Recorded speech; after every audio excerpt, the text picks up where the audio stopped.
Dragi naročniki in naročnice Družine, dragi prijatelji založbe Družina. V teh dneh si srca voščimo, zaželimo lepe in blagoslovljene božične praznike ter srečno, zdravo in veselo novo leto. Tudi jaz vam tudi na ta način še enkrat želim res, da bi bil letošnji božič lep, lepo doživet, da bi ga obhajali v krogu svojih prijateljev, domačih, pa da bi tudi novo leto začeli z veseljem, upanjem in da bi ga tako tudi preživeli. Družina nas vse povezuje v eno veliko družino.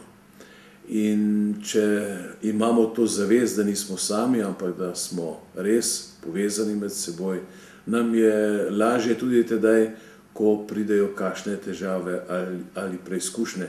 Ne vemo, kaj vse nas čaka v prihodnjem letu, ampak z medsebojno podporo, z medsebojno zvestobo, pa tudi z zaupanjem in vero lahko premagamo tudi težave in preizkušnje, ki nas čakajo.